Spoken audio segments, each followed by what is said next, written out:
What's up, y'all? I'm David Downs, your award-winning journalist and best-selling author here in San Francisco. We're doing an interview for my genetics newsletter, Fire Follower. You can find that on Substack and get the pro version from me. I'm very excited to introduce y'all to the 2026 Humboldt Seed Co lineup with friend and colleague Ben Lin. Ben, thanks for joining me. Where are you at right now? Dude, so yeah, you caught me on expedition here in the island of Kauai in Hawaii, catching some warmth from the cold California winter, and out here looking for the original Kauai Electric and some kind of old school Hawaiian strains that have been, some people think, lost to time, but I think they're still out there. Some old guys up in the forest still doing it like they did back in the 70s. So we shall. Yeah. Yeah, audience, if you have any leads on the Kauai Electric, a 70s, 80s 7-Up squirty style strain that does well in the tropics, let Humboldt Seed Co know on their IG or however else you can get to them. My understanding was the Maui Wowie has been lost to time, but I'm sure there's tons of great Hawaii genetics that are squirreled away there. And maybe there's like some type of collab partnership we can do to introduce the wider world to them. Oh yeah, the Puna Butter, the Kona Gold. There's so many old school strains that came out of the islands. Yeah, it's just a legendary space over here with a bunch of legendary people still keeping it true to the plant, keeping the plant first, and just doing, gardening sustainably, easily, keeping it real. Yeah, pain in the butt to dry out there with the humidity, though. You really need to run those dehumidifiers and then somehow keep the weather out of your bag afterwards. But that's a story for another time. Seems like Humboldt Seed Co has done a push into hashers, and there's some new ones hitting the market. I got 4 to talk about: Hyperza, Puff Pastry, Honey Bear, and Blueberry Honey. But you just turned me on to Candy Hustle, a 5.5% washer with candy in the title. Should kill in Germany this year. It looks like it's Don Carlos, Jose, and grape menthol. Oh, that sounds delightful. Can you speak to that one real fast? Yeah, so the original, I can talk about the original cross. Yeah, the original cross was, Don was like our namesake Don Carlos that we made for the famous reggae musician, based on his tastes and preferences. And then actually his tour manager Jose gifted us this unnamed clone that we crossed into it, and it just made everything, super purple. That's where the name Jose came from. So it made Whoa. everything like purple flaking, just gave it this amazing bag appeal, and then bringing in that grape menthol just kind of took it another step further.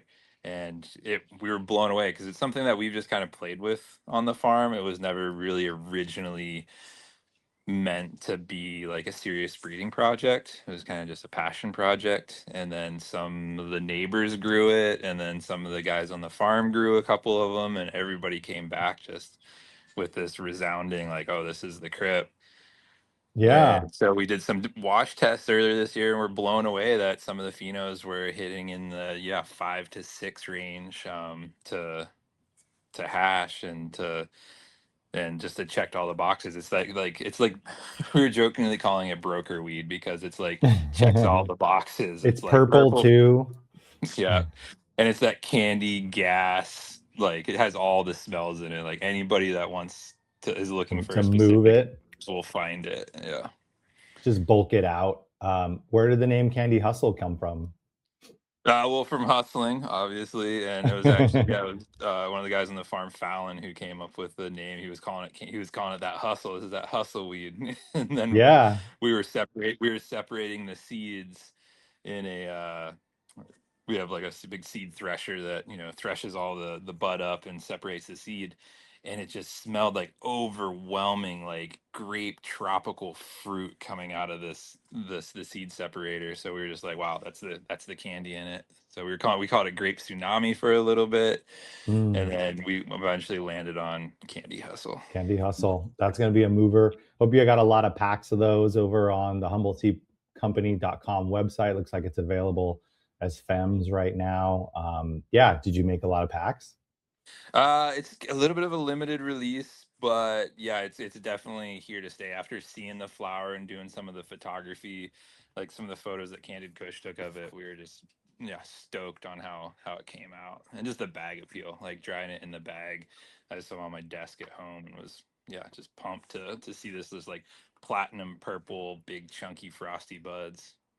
Yum. Now I want to stop working for MLK Day and go surfing with Candy Hustle. Which one should we talk about next? The Hyperza, the puff pastry, the blueberry honey, or the honey bear? Where do you want to take it? Oh man, all of them.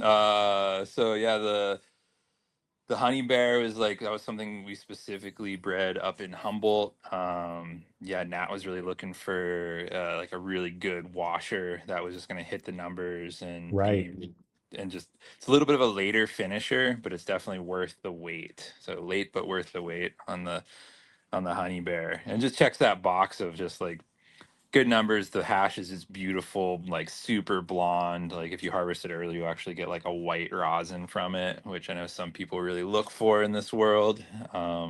Mm-hmm. Looks matter. It's a honey banana UKC S1 times papaya Taliman times honey bear. So it sounds like you refined it a little. The fact that you brought in the Taliman and the papaya, those are two smashers. Honey banana is a smasher. It's like you're just smashing smashers here. That was the goal: smash the smashers and see what comes out. And we were stoked to see. It's definitely like honey banana leaning, I would Yeah, say, and as far as the finishing date, the structure of the plant. That's really what came through. But a lot of the terps from like the Taliman. so flavors are papaya with honeycomb, smells like papayas and bananas with honey. It reminds me that Proper Doinks' favorite smoke of 2025 was a honey banana, and those guys are really hard to impress. You guys wrote that this strain will dump rosin like it's going out of style. Like 5%er, 6%er, what do you think? Yeah, 4%er? I mean, it's definitely a phenotypic spread, but like at a minimum, I think we saw over three, and then at a maximum, we're seeing like upwards of seven. Dang. And it was named after Den Bear Dennis, one of your team members, the Anchor Farm in Humboldt, Yeah, an OG who kept you guys focused. Yeah, Dennis is a legend up in Humboldt. Yeah, unfortunately, he did pass away earlier this year, shortly after the pheno hunt. But Yeah. he was such a kind and amazing individual that helped us for years and years on the farm, and was just a staple of kind of the Somas Bar Orleans zone up in Humboldt. So yeah. Yeah. And then you write that it's not a super loosey goosey flower. It just seems to have the trichome morphology that's conducive to washing. Does that mean, like, again, it's not hyper dense, or it's not, it's actually is on the more dense Yeah. side, but that turns out to not play as big of a role in washing as people think? Yeah, I mean, it's definitely there's like a happy medium that's there, but I definitely some washers are more on like the really airy side, whereas this I Mm-hmm. would call more of like it's a kind of a dual purpose strain where like cut flower still looks beautiful in a bag, Mm-hmm. but it's not crazy dense where it's not going to wash well. So I kind of rides the line perfectly between density and washability. It strikes me that honey banana, papaya, Taliman, these strains aren't going anywhere this year. They haven't peaked, even though they've continued to penetrate and win awards. We're not ready to turn the page on them.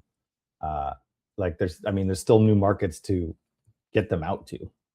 Exactly. Yeah, they're kind of they've become staples here in California, but looking over the horizon, like they're just hitting the rest of the world right now. So like East Coast, Europe, like moving in, Thailand, North Africa, like just all these like hash production zones that, California still is the tends to be the epicenter of genetic improvement in cannabis. So these are like these ripples that kind of go out, the stone drops, and the ripples play out throughout the rest of the world. So excited to see what everyone else can do with these strains, like going to Mary Jane later this year. I'm excited to see some of these genetics in play. Um, Blueberry honey has honey in the name, but it doesn't look like it has any honey in the actual cross. This is a standout from the 2025 pheno hunt. Tastes like blueberries and golden honey. And the cross is blueberry pancakes times PPD times dipping sticks. I felt like we smelled some of that when we were on the hunt this year. Yeah, so yeah, wild leaf. That's where they grew out a few hundred of those things. They're monster plants. They're like some of them were like 12 plus feet tall, and we didn't have a name for it. We were just walking up and down the row, and I was shout out Vincent Weed was with us, and he was like, "Oh my God, this smells like blueberry honey," and that became the name of it. And we did wash some and press some. It didn't do well in the wash, but just like the flower, the smell, and the high were so unique, and that it made it into the catalog for this year. So it's definitely more of the flower smoker strain, but it just checked the boxes as far as, bag appeal and just the uniqueness of the terp. For me, it was just that like sweet, sweet blueberry that I just can't get enough of. Yeah, and then it sounds like it should beast out outside. Just run it outside and go Yeah, for yield. it's early enough to run about anywhere in the continental United States outdoors, clear up into Maine or Washington. Wow. Um, Yeah, it was like end of September, and it looked like a lot of the buds were ready to come down. So like September 20th, September 30th is a good window for bringing her in. Um, and yeah, it's just cool. We do well indoors too. Some of the like they got huge at Wildleaf, but those boys grow everything big. But the Yeah. overall structure of the plant was really conducive for like indoor tent growing. So like it could be kept squatter. Okay. Could a couple of toppings. If you top it a couple of times, it's going to branch out a lot. Two more here that are really exciting. The first one is Puff Pastry. This is Obama Kush ZS1 to Blueberry Cupcake to OBKZ 57S1. The smell is chocolate and churros with gas. The flavor is Mhm. spiced donuts and fuel expansion. And it sounds amazing. Can we talk a little bit about Puff Pastry? Yeah, this was the hardest one to name this year. I don't know how many different names came through on this one because it smells like everyone who smells it picks out something new from it. Like Yeah. from baked good to straight up like that just Kush gas funk from the Obama. Yum. Yeah, really high tester. It was testing pretty wild. Saw some like, near 30 percenters on it from actual real, California lab tests. Not inflated. Uninflated lab tests, yes. And then is this one for, this sounds like this is a hasher, or is this hash? Yeah, Can some you, of the again, yeah, it's like phenotypic spread, but yeah, we were seeing a lot of like 3% plus on it, which anything over 3% we consider a hasher. Um, mm-hmm. just because it's like if the uniqueness of the terp is there, it's worth like the juice is worth the squeeze essentially.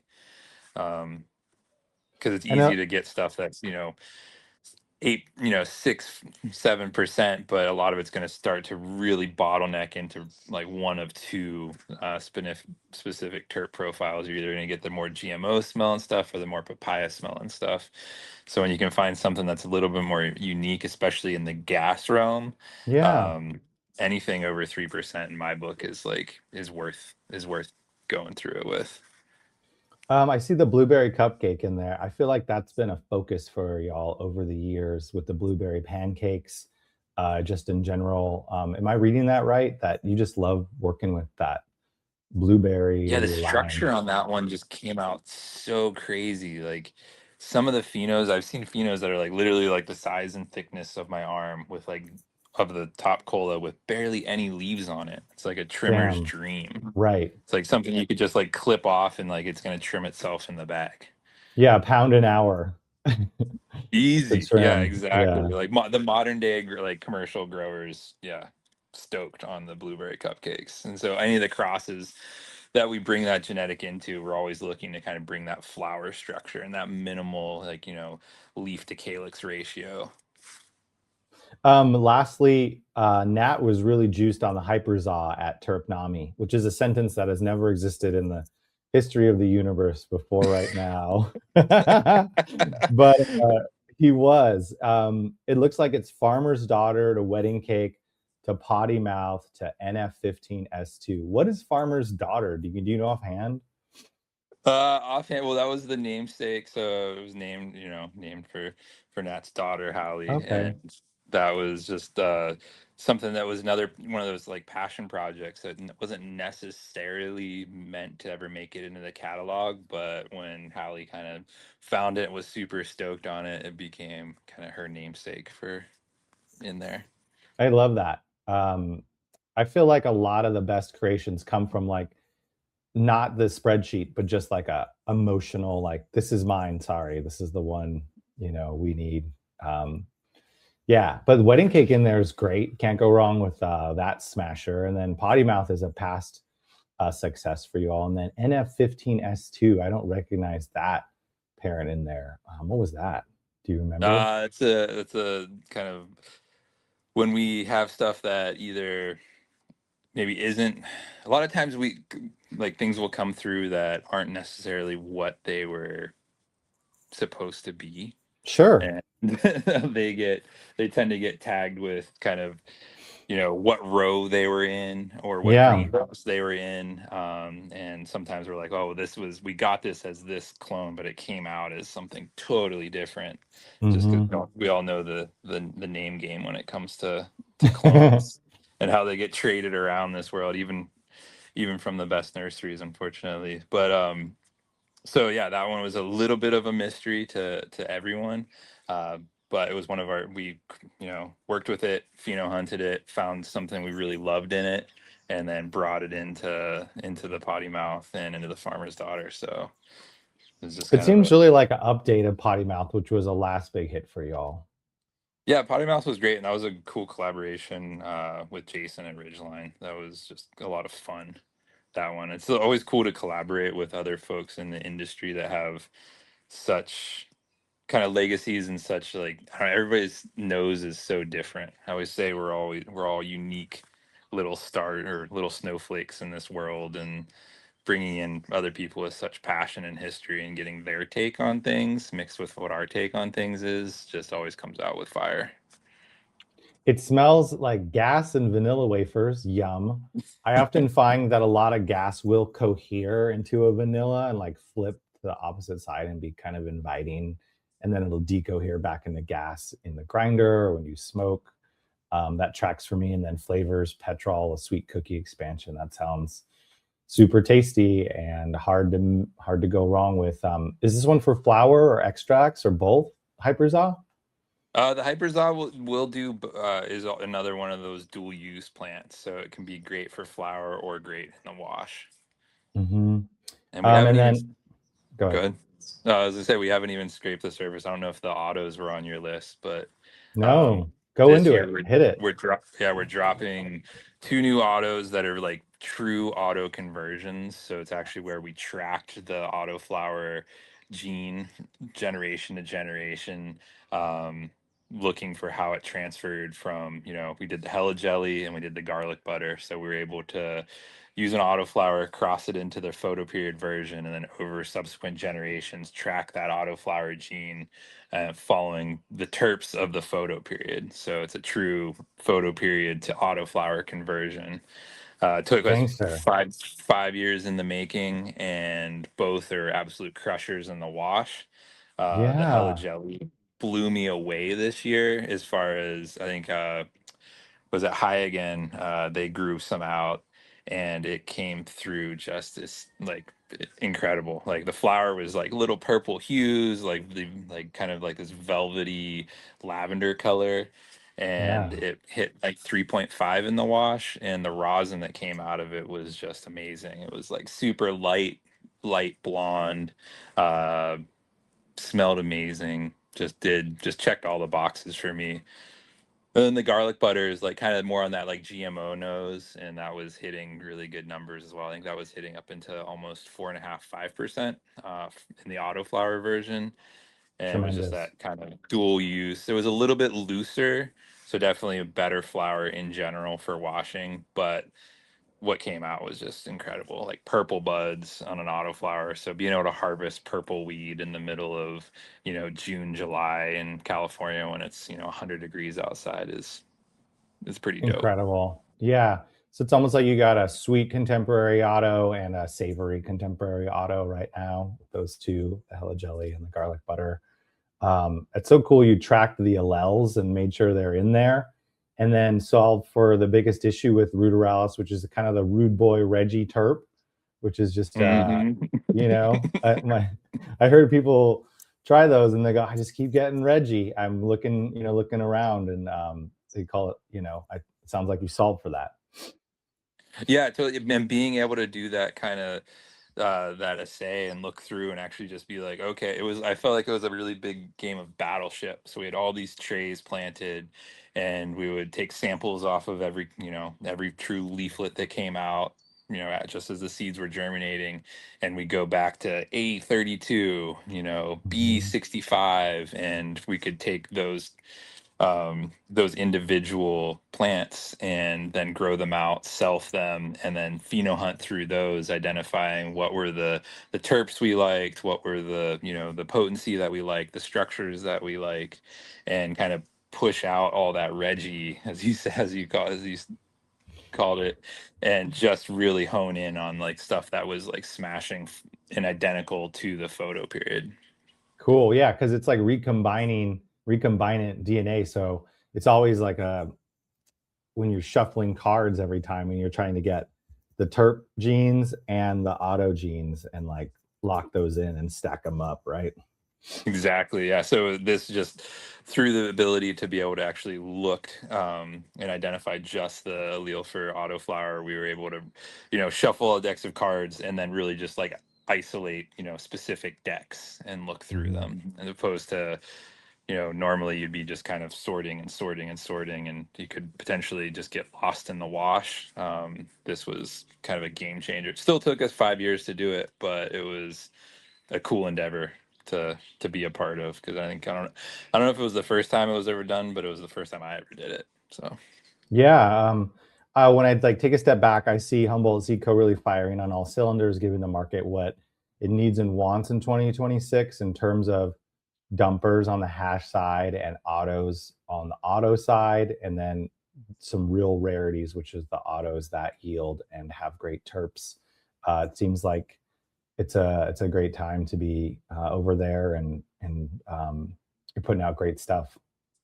yeah, respect, and it was great to to be able to share the pheno hunt with you, and then Terpnami was always a pleasure. I think that's one of my favorite events. It's just like it feels like stepping back in time a little bit, going to Yeah, Terpnami. It's like everyone's there. It's like you see all the breeders, all the people behind the plant. It's people are there, really there for the passion and thank education you. of it. So respect for bringing us all together like that. Thanks. I was just conjuring those vibes I felt at the Emerald Cups in the big seed barn where it was all muddy and there was hay on the ground and we were freezing our buns off. I wanted to bring that to the city, and um, we'll just keep innovating and being creative and relentless with the hemp law changing everything else. Like it might be a metric show this year, but apparently it's possible to make it happen for the audience in terms of a wide variety of seed providers, and checking the box for the risk as well. But I'm committed to keeping that going and keeping showcasing the best of California on the world stage. People came from all over the world and they had a great time, and people sold a lot of seeds. So thank you for coming. Thanks for inviting me on the Pheno Hunt. Tremendous story. Got a chance to write for High Magazine. If you all haven't checked that out, go to High Magazine, HIIII, and right along as we did that hunt. And I remember smelling those dipping sticks crosses, and it's so cool to see those in packs now. And good luck in Hawaii. I don't want to say stay safe because I know you got to stay dangerous sometimes to find the good stuff, but Yeah, have a drive fast blast. and take chances sometimes. Right. And I hear like the roosters crowing in the background, and can't wait to see what you bring back. And can't wait to see what everybody does with these new Humboldt Seed Co seeds in 2026. So thank you, dude. Appreciate you, Ben. Yeah, respect. And then one little Easter egg that I'll leave right here at the very end of this, while for anybody that actually listened through this whole They podcast or will, man. There's dieharders video, out there. is we So this year we have a really special thing. I can't really talk specifics of it, but after almost a decade of collaborative projects in Jamaica, going back and forth between California, we're going to be doing a pretty cool pheno hunt and collaborative strain release with a very well-known, probably folks could guess offhand, group or family down in Jamaica. So we'll be up in 9 Mile on the Golden Road, kind of looking at some really old school stuff and with some really amazing people that have been amazing stewards of the plant for the past, God, long before me, long before us. That's exciting. Great to hear. Hi to Nat and Hallie and the whole gang. I'll see you back in California soon. Take care, dude. Thanks, everybody. Later. Bye-bye.